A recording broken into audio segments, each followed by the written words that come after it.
Okay, looks like we got a full house here. Again, thank you everybody for joining. This is going to be an amazing discussion here.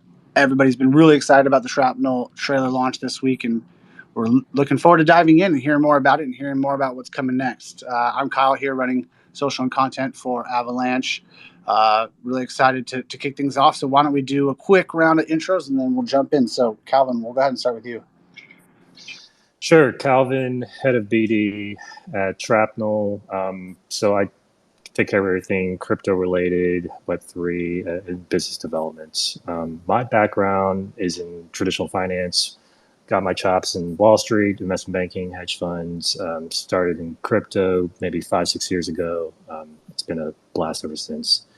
I am a lifetime gamer.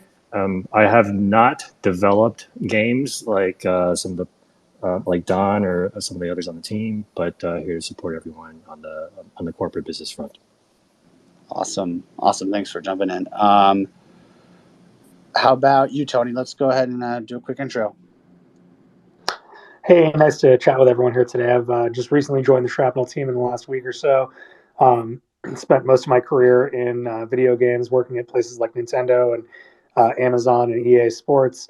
And then I've spent the last year and a half working on some various Web3 projects, both in ETH and Solana. I've actually talked to Ed and Luigi a couple of times from the Avalanche team. So super stoked to be here and super stoked to be working with the Shrapnel team. Awesome. Thanks for jumping in. Francis, why don't we go to you? For sure, yeah. I'm on the BD side of the house at Shrapnel, as well as doing in-game economic design. Like Calvin, don't have a background in game design, but I was formerly an aerospace engineer doing reinforcement learning applications for drones, and then kind of been in crypto for a similar amount of time, pivoted around a year and a half ago because just love reading about the tech and writing analysis papers on it. Awesome. Well, I'm excited to have you here as well. And then last but not least, Ed, do you want to say hello? Hey everybody, I'm the least interesting person on this space right now. I'm Ed, I oversee our gaming vertical. Really excited to just get this kicked off with this awesome team at Shrapnel. Sweet, man. Well, why don't you go ahead and jump in? Cool. Well, thank you everybody for hopping on today and for joining wherever you are in the world. Just so for the few people in this chat that probably have not heard of Shrapnel or need a refresher, please introduce yourselves and your roles. And I think you guys already did that. Just give us an overview of Shrapnel, the elevator pitch on the game, kind of the lore, the backstory, the gameplay. Just give it to us. Don, you want to do the honors and introduce yourself in the meantime? Yeah, I didn't introduce myself. I'm Don Norbury. I'm the studio for Shrapnel. Been making video games, primarily AAA ones, for about 20 years now. Everything from sports titles like Madden to Indiana Jones and Star Wars to BioShock to Sunset Overdrive. Done a bunch of stuff. I spend most of the time at Shrapnel just looking good. That's what I do all day. Occasionally also make sure that we're making a really good game. The backstory of Shrapnel is a AAA extraction shooter with a set of UGC tools that let people build kind of their own cosmetics, put their own brand on the Shrapnel universe, as well as build things like maps that other people can play and experience. The game takes place in the 2040s, kind of in the mid-2040s, after a cataclysmic event happens where it's far enough in the future where mining asteroids has become kind of a standard industry, where there's a lot of valuable elements and minerals on asteroids that we use, in our electronics and for other purposes. So that's sort of become this like lucrative industry, but something goes wrong and one of them hits the moon and basically causes this event that rains shrapnel. And the shrapnel is like a combination of pieces of the moon and pieces of the asteroid it's rained down on Earth. So then everybody kind of pivots to extracting this like stuff, this shrapnel that's fallen to the earth, as opposed to doing the actual asteroid mining. And it turns into, it goes from being this kind of like cataclysmic event to effectively like a conflict substance, conflict compound, where there's an entire industry that forms around going into this zone that's formed around the earth, getting in, finding valuable stuff and getting it out, and all of the war and how those materials kind of funnel up to the businesses and the governments that want the materials. And somewhere along the way, they discovered it's not just in this particular asteroid, it's not just the valuable elements that we were mining for, but there's actually something else in there that we didn't know about that we call compound sigma, that ends up over the course of kind of scientific discovery becoming the most valuable thing on the face of the planet, really. And then the conflict really heats up. And we start to see, what had previously been more like cold, hard corporations turn into, into having like sections of their companies that are dedicated more towards this like military extraction, because compound sigma is so valuable. So that's kind of the context and the scene. And you, as a player, are one of these extraction operators who gets paid to go in and try and get compound sigma out.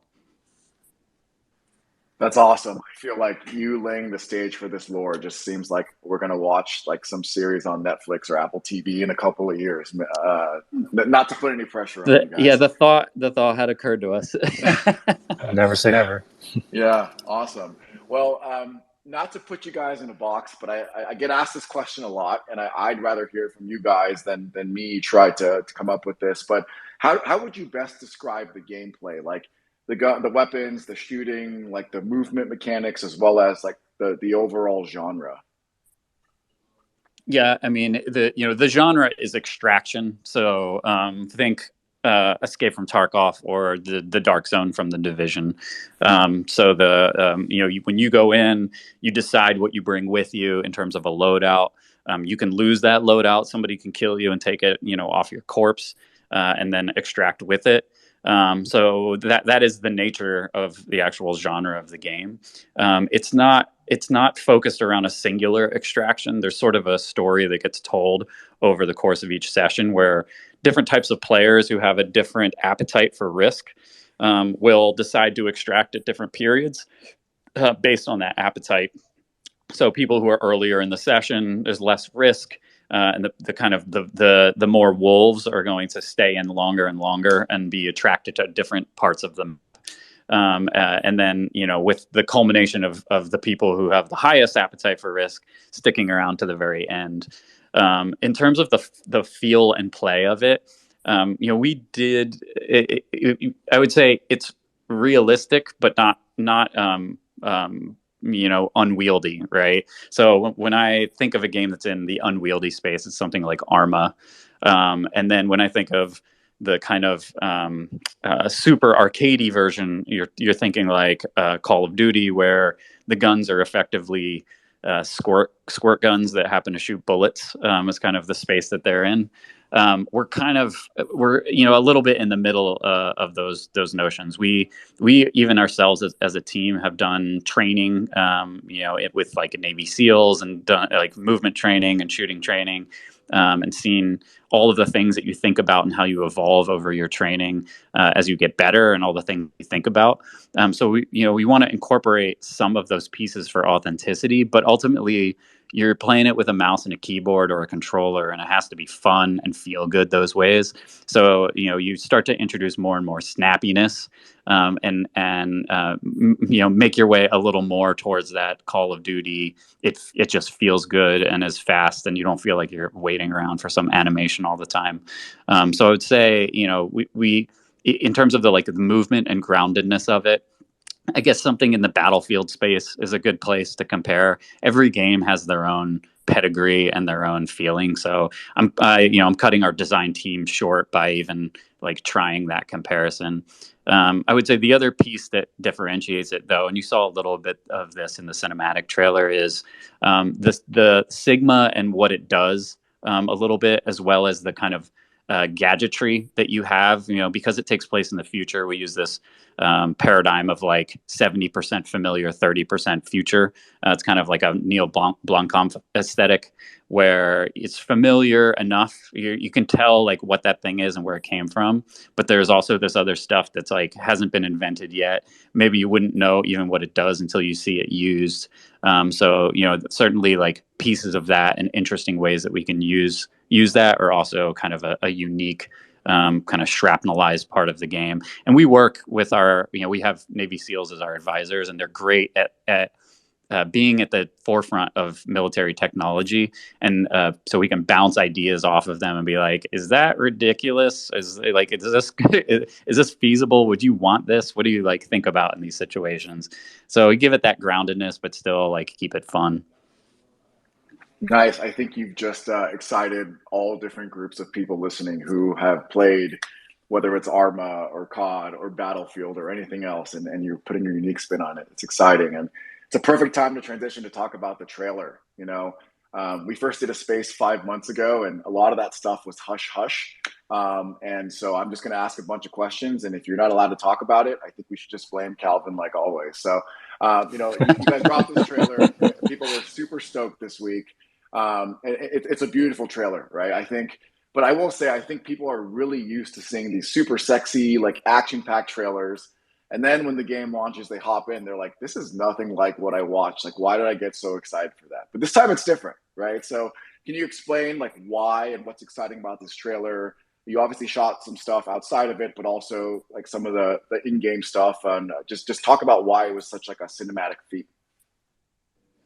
Yeah, I mean, we had a ton of fun with the trailer. It was written by our CEO, Mark Long, who kind of like pitched the story to everyone at a one of the like on-site summits that we had, and everybody was just like, "Yep, we have to do that. We need to tell this story," because you're always looking about like how to give tone and story outside of just a raw kind of gameplay cut. The production of it was entirely done in Engine, so that was a must from the start. But obviously, as you can tell, like it's done in a cinematic fashion from both the motion capture of the characters as well as the actual camera itself. So we worked with a director who actually used to be the cinematic director for Riot Games, a guy named Jerry O'Flaherty, to actually capture a bunch of that. And then the stunt team was actually from John Wick, and the camera coordinator did the camera for Extraction, which I guess is kind of hilariously on point for the type of game we're making.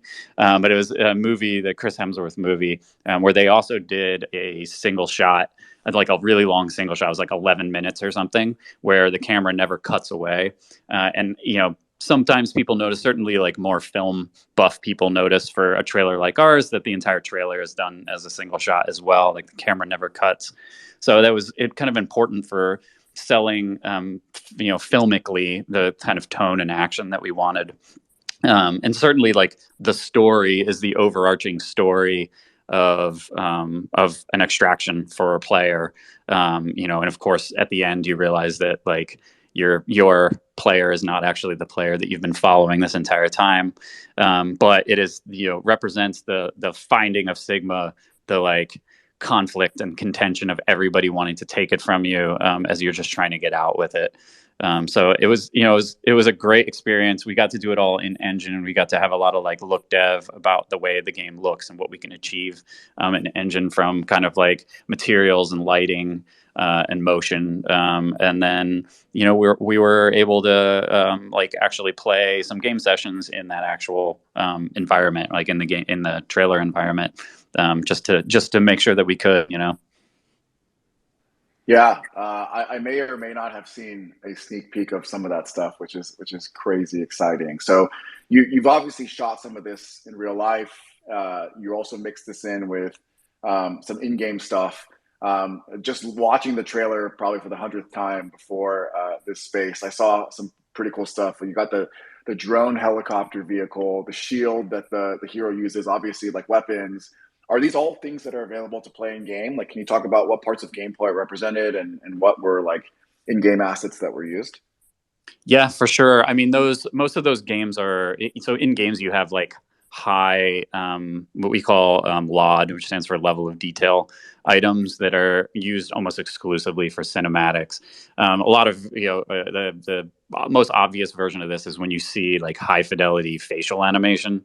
Like that stuff does not work on in games, and you wouldn't want it to. Like how often, unless the game is entirely about interviewing somebody in a little intimate closet or something, you're never going to see any of that anyway. So making sure the game can actually like run on the most amount of people's machines as possible. Like a lot of the assets, the direct assets that you see in the cinematic are based on game assets, but they're like the highest level of detail version that's appropriate for a cinematic.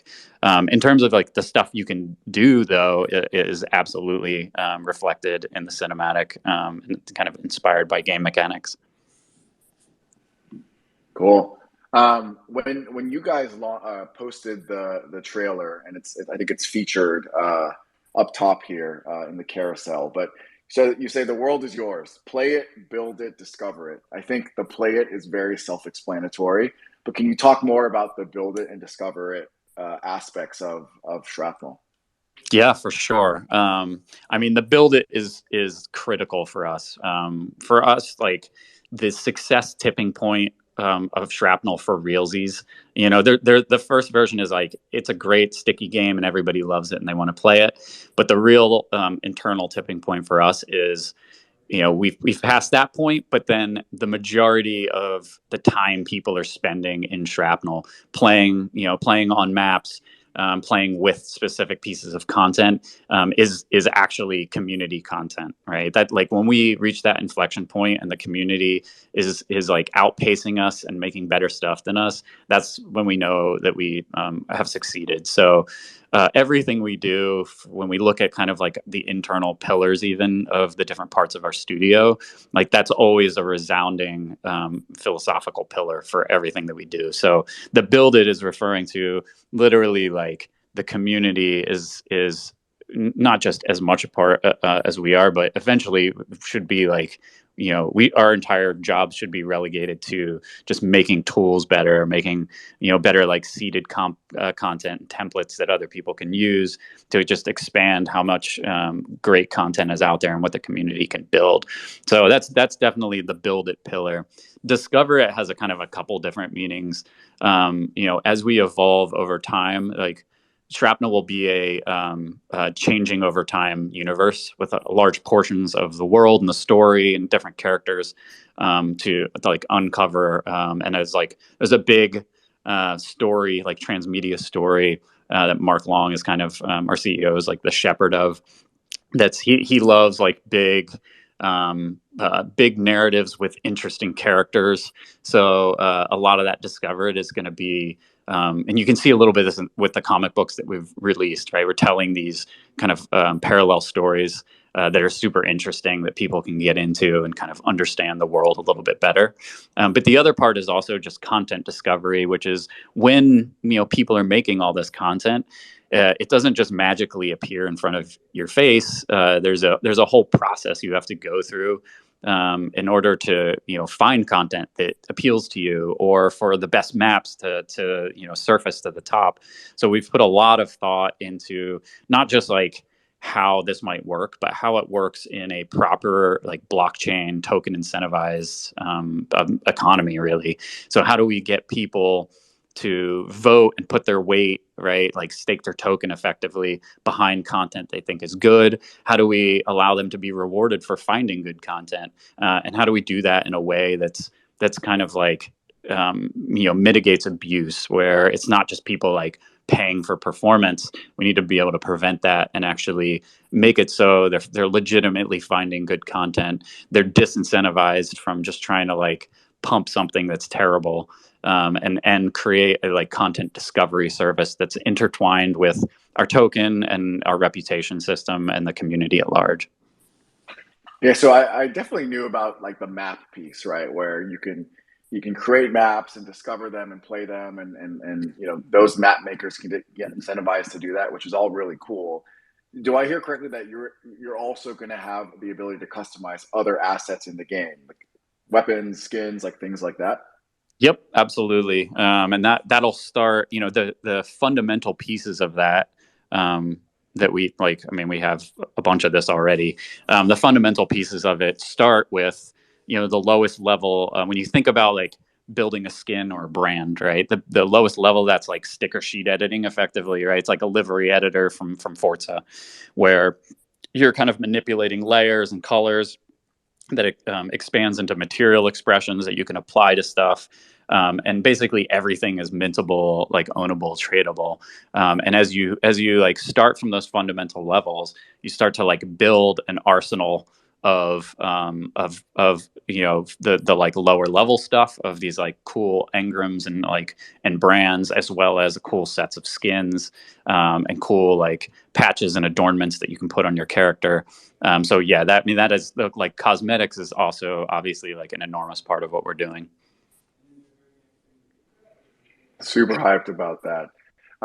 Let's move on kind of more of like the NFT piece that we've been talking about, but you guys dropped the operator collection recently on OpenSea.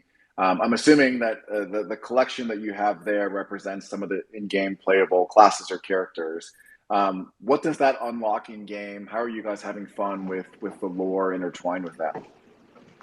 Yeah, in terms of like what it unlocks in game, you'll get like kind of exclusive in-game assets. So that could be something that resembles your operator, because what you have to remember is they are created in Unreal Engine 5. So if you buy an operator, the assets that make up the image that you're seeing are actually in engine. So it isn't impossible for us to make that something that you can play as in game.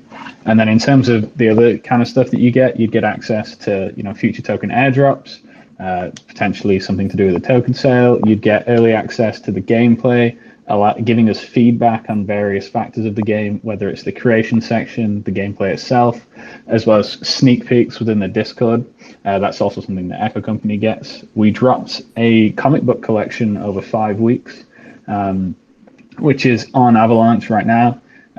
So people who own operators can read and kind of get more in-depth looks at our lore and the originations of those characters that they own. But a lot of the stuff that you'd get in-game is to do with skins and exclusive assets for those people that hold the operators.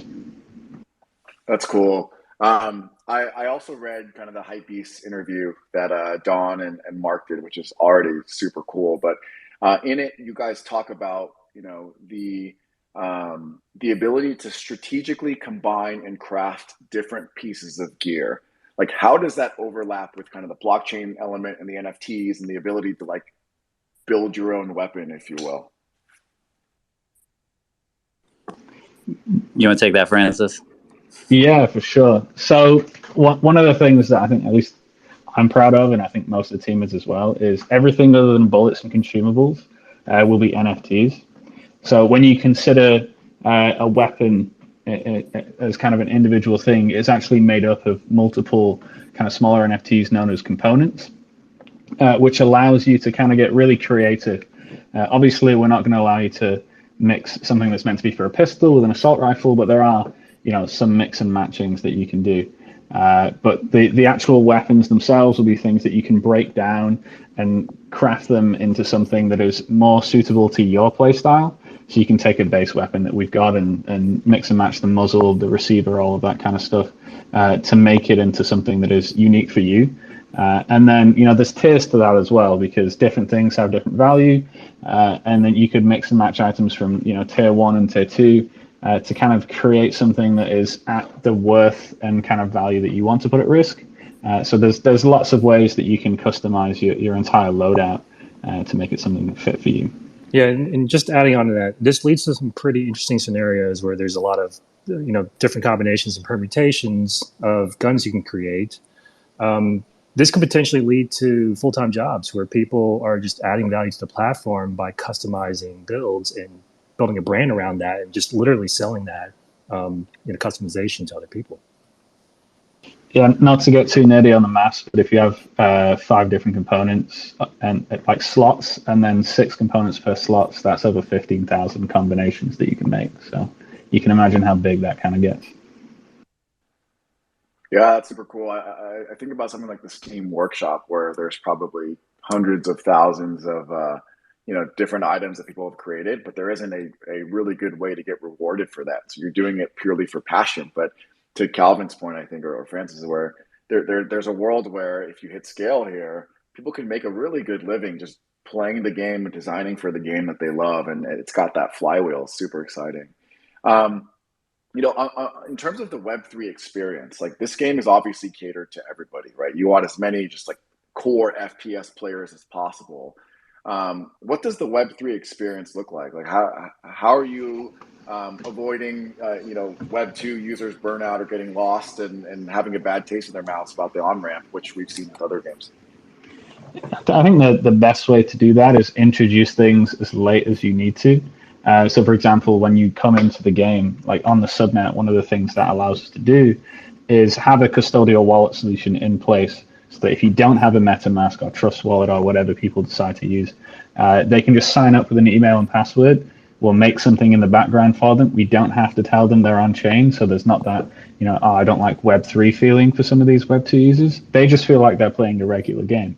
Then when they get into the game itself, we can subsidize the environment, like subsidize the gas in that environment, so they're not paying any fees, which again feels exactly like a Web2 game.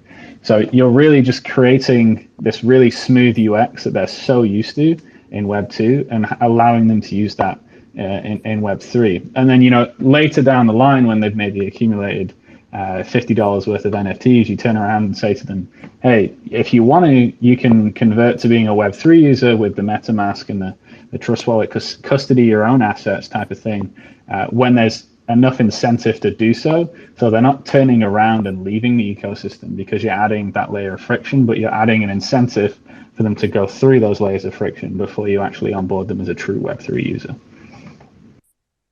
Francis meant Core Wallet, not MetaMask.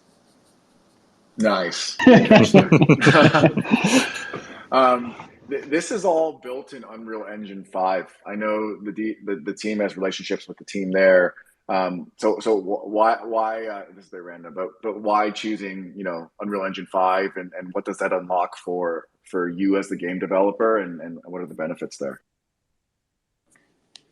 Yeah, I mean, I would say certainly our founding team, but most of the studio has just been building on some version of Unreal for probably half of our careers. So it's, without a doubt, familiarity is a huge part of that.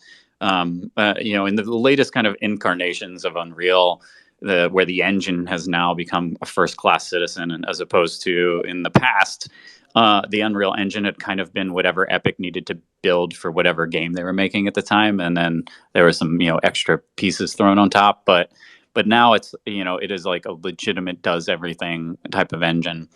It's not to say there isn't a ton of bespoke work that needs to be done, but it is a massive accelerator towards quality, towards iteration. In games, the like faster you can iterate, the better. You never really know what something's going to feel like until you start putting all of the ingredients together and able to like play sessions as rapidly as possible. And Unreal really like lets us get that out of the gate.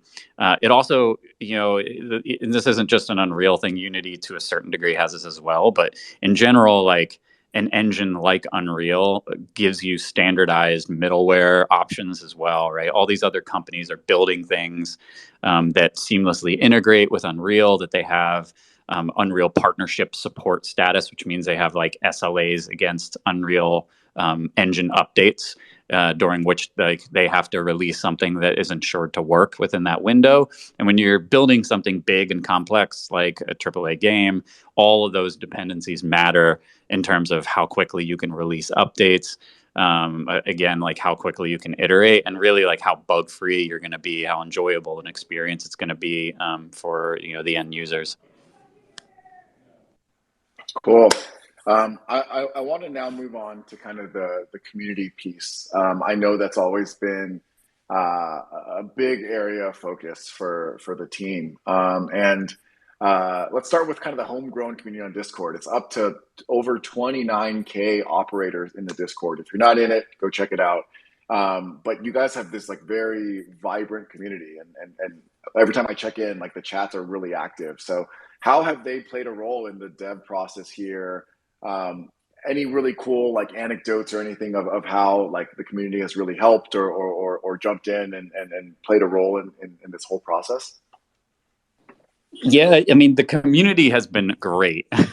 And I think it was an aspect of Web3 development that you don't really understand until you get into it. And us coming from traditional like gaming backgrounds, game dev backgrounds for a couple decades, we have been absolutely delighted by the energy, the lack of toxicity. It's just like a completely different world. We're so used to, kind of like the typical Kotaku comment crowd, that you never know. You're always like gun shy when you start talking to people who are really into what you're doing, because you don't want to disappoint anybody and you don't know how they're going to respond. So I would say like, it has been nothing but joy and welcoming behavior that has been absolutely delightful to work with, and it's helped us to kind of open up more and more. And we still have a long way to go, but incrementally opening up more and more about like what we're doing on a daily basis, like where the game's evolving and how we're moving, and we're gonna continue doing more and more. And part of that's like building the internal muscle that allows us to share the right things. But the other part that's important is like removing that nervousness that we have like built into our muscle because of scars of old.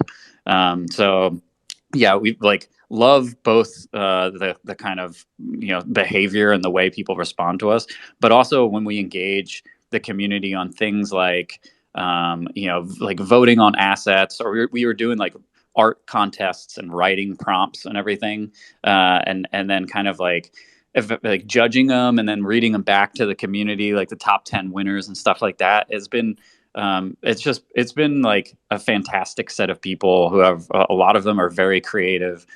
Everybody's just like a great person. So like building that and continuing to build it with the right like culture and the right attitude is a super high priority for us. One of the biggest concerns in building any popular game, especially in the shooter genre, is just the toxicity of the player base. And any way that you can continue like having the right type of audience and the right player base, the better, right? They kind of serve as almost like an immune system, where the more and more people you have that are amazing, the harder and harder it is for like bad elements to creep their way in. So yeah, we will continue to improve and get better at being like highly communicative with them and involving them more and more. And we certainly have a bunch of plans about how we want to continue involving them more and more. But the road to now has been just a delightful surprise. I just want to give a shout out to the community for that original vote. If you scroll back, way back in the day, we had a vote on the Sigma canister. So for those who don't know, it's that thing in the trailer that contains the green thing. We had a vote pretty early about what that should look like. And so the community had a direct impact on what that looks like in the current trailer. Yeah, you're doing something right when multiple people are posting their Shrapnel phone wallpapers in there. So shout out to the community indeed. Nice. Beyond the Discord community, how else are you thinking about bringing in the right folks, right? There's a competitive scene there, and there's streamers, and you've got advisors, and there's guilds and DAOs. Again, to the extent of what you can talk about, how are you bringing in feedback from like pro players, and has anybody looked at this stuff, and how are you thinking about playtesting and all these things? Yeah, I mean, it's going to be an evolution of what exists with people who are involved in the operators project, as well as our Echo company, which is our early crew, and really like continuing to build the parts of the community who are involved at that level and have an interest of being involved in that level. So there'll be certainly like an NFT and token and community notion to it, but there's also, when we look like longer term beyond kind of the MP playable that we're focused on right now, and into the set of creator tools and how they'll evolve over time. We have an entire kind of reputation system that hits it's kind of 3 points on a triangle. It's the creator, the player, and the social side, like the network side of the community. And you effectively have a reputation that's built on these three pillars, and they all affect each other in terms of what you can do. So effectively, like if you're into making maps, the things you'll be able to do with the map editor and the things you'll be able to mint and have people play will be somewhat constrained early on from the beginning until you start to build your reputation. And like as that time goes on, you'll have more and more affordances in the tool set itself, and be able to build more and more complex things. But it's like things that are more, expose more of the ability to actually mess it up, right? To create something that's kind of perceived as a bug or has a bad player experience. So when we think about like the beginnings of that, we want to make sure you have the highest probability success. And then as you become more and more entwined with the community and more versed with the tools, to kind of open that up to you. That also kind of applies to when we think about our roadmap of features at the cutting edge. So like when we are, in introducing the very, very like latest feature, which of course will have to go through a bunch of like users. Nobody makes something perfect right from the get-go. You have to like, as developers, we have to recognize that and embrace it, so that forefront of people who exist at that highest reputation level, they will be the people who have effectively flighting is the term that we use. They will be part of the flight that has access to those pieces, and we'll look at how they're using it and take their feedback to make sure that it's in a more refined state, so that the people who have less experience are getting a better version of that tool set and of that widget effectively, when they actually have enough experience to use something like that, and kind of like trickle down technology in that way to people who are less and less experienced, kind of the way like bicycle or motorsports racing technology trickles down into production vehicles. That's kind of how we think about that part of the community, like helping and reinforcing the rest of the community to actually like do better and have a better experience. And on the go-to-market strategy and influencer side of things, we plan to activate and work with some of the premier agencies in the space, such as Loaded and Marcel. I see you on here, so he's got an agency as well. Tony, maybe you can speak a little bit, just a brief background on yourself and kind of your what were your plans, what you're thinking for go-to-market strategy as well. For sure, yeah. And don't need to talk about myself a whole bunch, but I've been in the Web3 space for the past year and a half or so, and have worked on a couple of gaming projects in Solana and art projects on ETH. But to your point, Calvin, we're really excited about partnering with some of the large guilds and key opinion leaders or influencers in the space, not just in the traditionally like what I would call domestic markets for gaming, but also international markets. So we actually just lit up a partnership with GuildFi today.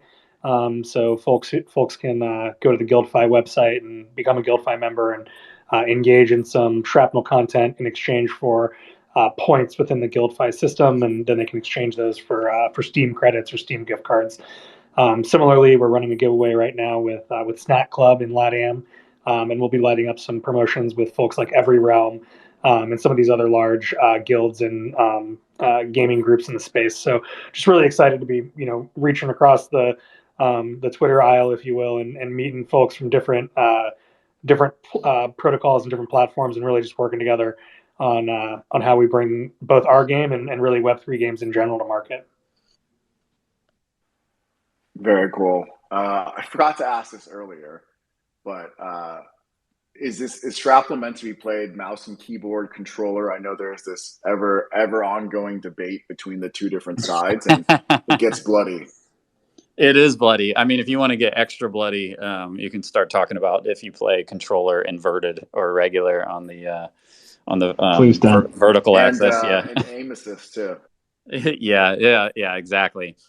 You will be able to play both, is the short version. I mean, we certainly, a bunch of us have spent stints working for Xbox and almost entirely in console land, but most of the time that we've spent has been cross-platform development. So, even though we're not going to be on Xbox and PlayStation right out of the gate, the controller as an input device is very important to us. For extra embarrassing hilarity, our creative director insists on using a controller for everything. It's like the world that he came from. He'll like absolutely kick my ass on mouse and key with me using mouse and keyboard, using a controller, just because he's like amazing at games. But when we think about absolutely like respecting all of those different controller paradigms, it's definitely a first class citizen for what we're doing. I think you guys may need to add like DDR dance pad support and stuff like that. Yeah. Guitar Hero for the taunts. Any word on how you're distributing the game itself, or is that not announced yet? That is not announced yet. We'll actually have an announcement about that very soon. I'll leave that in the realm of mystery for right now. Nice. Okay. Soon. Looking forward to it. Last two questions, and then I think we're going to open it up for some audience questions. So if you have a question for the team here, we're going to go till I think around 5 Pacific. Just go ahead and request to speak, and Kyle is going to be the MC there. But what does the roadmap look like for the rest of this year for Shrapnel into early next year in terms of the product itself? Yeah, so the with the trailer launch, and then kind of we'll have a couple other like media beats that are happening very soon, that like some people on here may or may not know about. And then as we look more towards the medium term, as we approach the end of the year, we've got a token offering that we're going to be moving towards, as well as a project that we call Call Signs. That'll be another interesting NFT project that's kind of centered around the Shrapnel platform. But the majority of the team right now is focused on a multiplayer playable that will be distributed on via mechanism that we discussed, that we'll have an announcement soon about, so that people can get their hands on it and play the actual game for the first time. So that's kind of what we're focused on when you look at from like now till really to kind of like early next year. Got it. So no specific dates to announce yet, but stay tuned to the Shrapnel Discord and Twitter handles, if I hear correctly. Yeah, absolutely. Yes. I mean, that's always true. Yeah, and you might get some pretty sexy things released in the next few days if you put notifications on. So just bear in mind on the Twitter, look out for something. Very cool. Well, thank you guys for taking the time. This was super fun, and even though I talk to you guys pretty regularly, I feel like I learned a thing or two. So I'm going to hand this over to Kyle now, who I think is going to take us through some Q&A. Yeah. Awesome. Thanks everyone for really diving in. It's so awesome to see the evolution since we talked 5 months ago and where we're at now. So I know a few people have requested up, so we'll take a few questions here as we wrap things up. Let's also make sure that we're respecting our guest time and keep all the questions specifically geared towards the Shrapnel team and the game that they're releasing.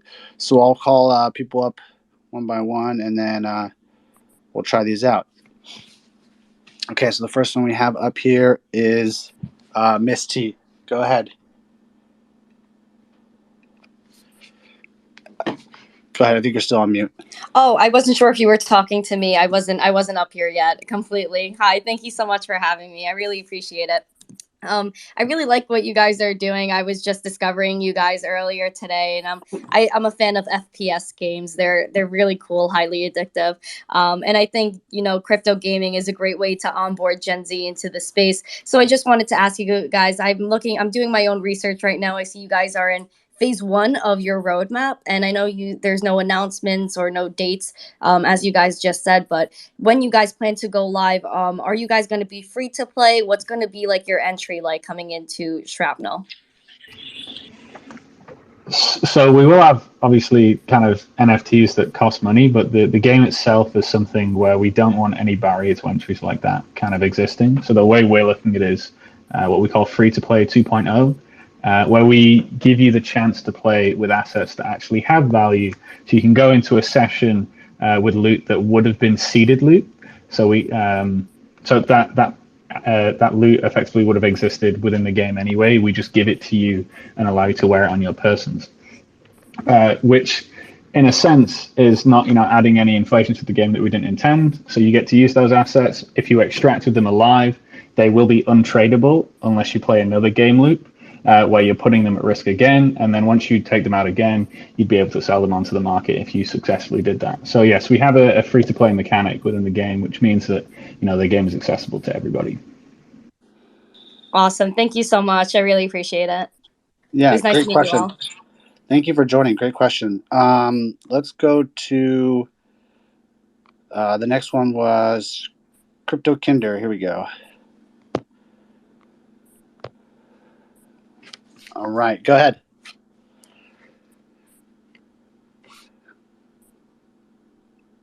All right, looks like you're on mute. Go ahead.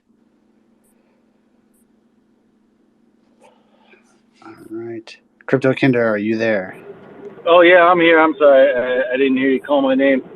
Hey, you guys kind of answered the question there. And first, I just want to say the trailer, awesome, man. You guys just did a bang-up job with that. I saw that trailer. It's pretty much all I know about the project. And I was like, I'm in. I want to know more.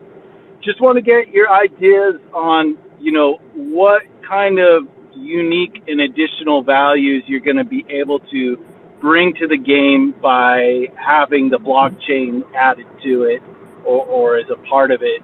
And it sounds like tradable loot is obviously the example you just kind of gave. But what kind of unique ideas do you think you can do with the blockchain aspect that a traditional AAA game can't? Yeah, so I would say, certainly when you look within the Shrapnel ecosystem itself, you'd be able to see something. You're like, well, MMOs did that with World of Warcraft with an auction house and stuff like that. Certainly, people can trade stuff. We take the far more GameFi approach where, if we weren't allowing you to actually do whatever you wanted with what you owned, then there's not really a reason in our hearts to use blockchain technology. So right from the very beginning, things like interoperability and transportability and true GameFi ownership were at the top of that list. So when we started thinking about what that means from a smart contract perspective, as well as what the UX flows look like, as well as other projects that we can get involved with early, where you'll be able to, and we're working with a couple already, that you'll be able to basically see reflections of your Shrapnel ownership in other projects. And that sort of thing, if you look at, kind of the Web2 game dev space, you have to go really far down the line of IP development before you get to that point. It takes a long time before you have a Marvel combined universe sort of deal where, hey, we're gonna have Master Chief in this fighter game over here or something like that, and the amount of legal involved in that process and the amount of engineer and artists effort that goes into that it starts to get kind of tenuous. So taking all of those dimensions and rolling them up into one, we use the pillar that we have internally is we're not the metaverse, we're part of it, meaning just that we're the Shrapnel part of it, right? We see the need for our goods, and really they're your goods. And when you mint something in Shrapnel, you are the owner of it. You have the IP for it, and you're effectively licensing to us the ability to use the item on our platform. But it is yours, and we want to respect that from kind of a licensing and IP perspective as well. And the next step to realizing that is all the things that you can do with it, and being able to ensure that those affordances are open to you as the person who owns that thing. This is a really interesting question, actually. I'm glad you brought it up. So in my opinion, blockchain enhances and adds to the frictionless commerce and collaboration between counterparties in the network. Because everyone's building on this trustless, cryptographically secured network, there's not really a middleman who can set transactions, who can dictate a take rate. And this will actually lead to a lot of just collaboration in general and trust. So in the traditional Web2 world, platforms like YouTube or Roblox, they dictate what their take rate is. You're a taker of that rate. Here, you get to create your own economic structure for your own assets. You get to own it because you own the private keys, and you get to transact with other people who also own their private keys in a trustless way. And if everyone sort of onboards onto this new infrastructure, I hope to see this Cambrian explosion of content created through this frictionless medium of collaboration. Awesome. Thank you, guys. Really love those answers, by the way, too. I mean, it's exactly what I was hoping to hear. Really excited about your project. So thank you again. Yeah, great question. Thanks for jumping on, and thanks for joining us. So we're going to take another one here and see how time is going. We're going to let up the turd DAO count. You're up. Sweet. Super big fans of Shrapnel over at Turd DAO. I'm curious, what's the internal philosophy on esports, just like ranked games generally? How important is that to you for acquiring users or for future growth of the platform? Oh yeah, big fan of esports. We're already talking with a number of kind of existing orgs in both the Web2 and kind of fledgling Web3 esports space. We from a like platform perspective and community growth perspective, we're starting. Well, I guess I would say there's two strategies you can take. Right, you can take like the Overwatch League angle, which is we're going to curate this like high price point buy-in sort of thing right from the very beginning, and then the complete other side of the planet is grassroots kind of tournament development, promotional development, and allowing anybody to create their own tournaments and their own kind of competitive events within your system. So we are very much, and it's kind of in the vein of the spirit of what we're doing at Shrapnel, taking the latter, allowing anybody to create their own tournaments and their own kind of competitive events with their own rules, whether that's some sort of like buy-in and rake, whether that's some sort of like fully promotionally funded activity, and then how it actually all needs to play out, but making it so people can do that on their own from the very beginning and kind of grow that competitive side of the game organically. You can kind of draw a line between if you can do that and start to support that. It's very easy to formalize that when big orgs come in and want to do something with a huge impact. Then you start to like curate what that relationship looks like over time. But we kind of want to give the community the ability to find maybe new places that promotional activity can come from. You never know what network of people or what sort of like popularized activities and what that's going to look like. We don't know what people are going to build, and are kind of like excited to find out in all the things we do in Shrapnel. That includes the competitive element. That's kind of our approach. Then one quick follow-up. How do you feel about quick scoping?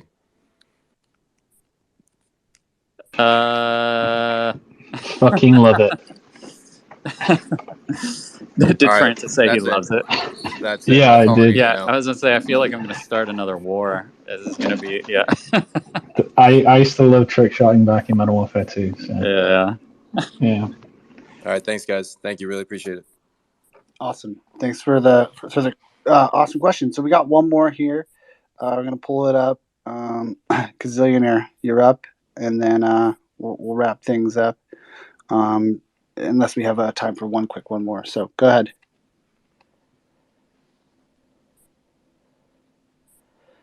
Gazillionaire, you're up. I think you're still on mute.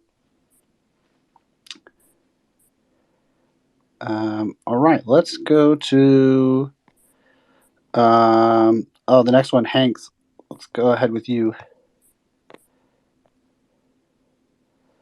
All right, it's loading up.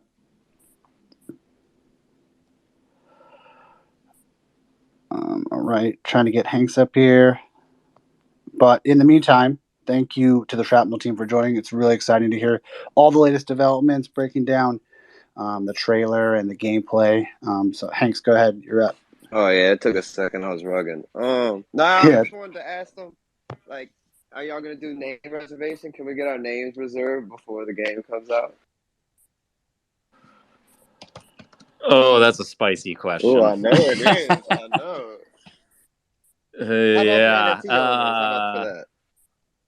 We may or may not have a big announcement about that very soon. Yeah, I want to tell you guys everything. Don't. But like, yeah, there's a team here that's just like waiting outside my door with knives and other torture implements. All right. Hey, I swear that was a random question. Like nobody. It was just random, my man.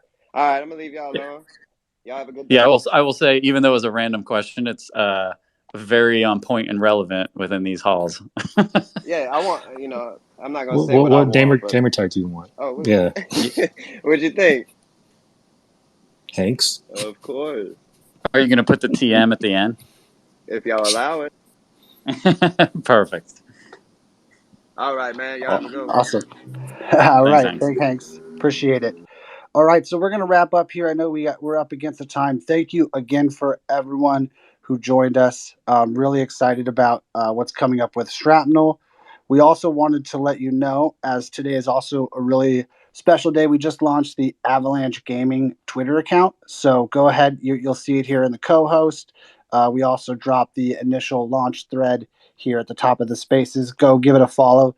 The gaming channel is going to be all things Avalanche Gaming news, new trailers, game updates, Twitter spaces, contests, leaderboards, everything around all the games that are building here, especially with Shrapnel. So really excited to launch that today. Go give it a follow, and you'll definitely be hearing a lot more about all the gaming news on that specific channel. So thanks everybody for joining us today. We'll be dropping the recording of this spaces here on our YouTube channel the next few days. So keep an eye out for that, and definitely follow Shrapnel on Twitter, join the Discord, and get ready for upcoming releases. So for the Shrapnel team, any last words? No, thanks for having us. For everybody who's joined, thanks for taking the time and listening to us mumble up here on stage. If you haven't gotten involved with the Discord, definitely jump in. Check out the cinematic trailer if you haven't already. It's pretty good, and we spent a lot of effort on it. And definitely keep your eyes peeled for everything we've got releasing on Twitter in the future. So definitely follow us there. We have a lot that's going to be hitting really fast and really hard over the next few weeks. Awesome. That's weeks, not months. So stay tuned. All right, we're going to hold you to it. Thanks, Calvin.